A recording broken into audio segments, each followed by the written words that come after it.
Let's welcome them.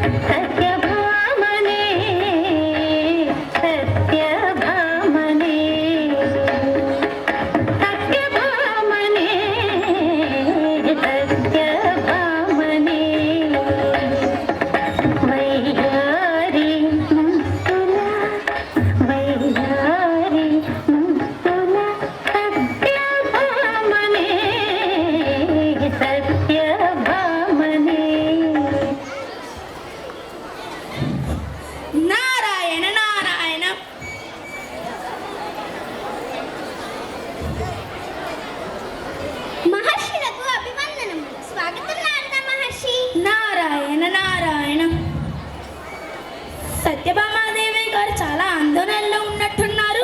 ఏమి చెప్పమంటారు నారదా? నా నాదుడు ఏ క్షణంలో ఎక్కడ ఉంటారో అర్థం కావటం లేదు. అలానా మహర్షి, నా నాదుని సంపూర్ణ ప్రేమానురాగాలు పొందేందుకై నాకేదైనా మంత్రమో తంత్రమో ఉపదేశించచ్చు కదా. సంపూర్ణ ప్రేమానురాగాలు పొందేందుకు ఏదో ఒక ఉపాయాన్ని ఉపదేశించండి స్వామి. దేవి, మీ బాధ చూడలేకపోతున్నాను. మీకు ఒక వ్రతాన్ని ఉపదేశిస్తాను.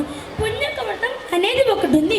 ఈ వ్రతాన్ని చాలామంది సాత్వికులు ఆచరించి తమ సంసారంలో సంపూర్ణ ప్రేమానురాగాలు పొందారు. కానీ ఇది చాలా కష్టమైన సుమి. అలాగా?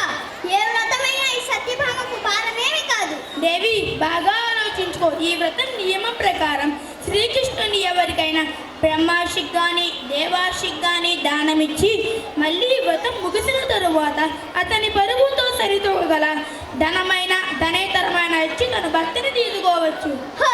ఇంతేనా? రోజుకి 40 భారుల బంగారాన్ని ప్రసాదించే సమంతకమని నా చందన ఉండగా ఒక్కరేమి ఎంతమంది కృష్ణులు వచ్చినా తూయగలను. దేవి, బాగా ఆలోచించుకో. ఒకసారి దానమిచ్చిన వస్తువు కానీ మనిషి కానీ త్వరగా దరికి చేరబోసుమి. సత్రాజిత్తు కుమార్తె సత్యభామ ఎరుగని ధనమా, బంగారమా, వజ్ర వైడూర్యాల మునీశ్వర, మీరు నిస్సందేహంగా వ్రతాచరణ విధానాన్ని ఉపదేశించండి. అలాగే తల్లి.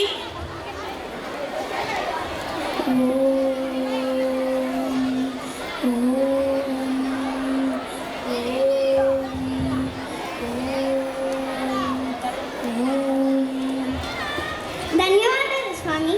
నారాయణ నారాయణ. రండి స్వామి. ఎక్కడికి సత్య?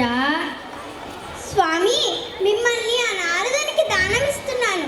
కంగారు పడకండి, మళ్ళీ తిరిగి తీసేసుకుంటాను. నన్నా? అవునా?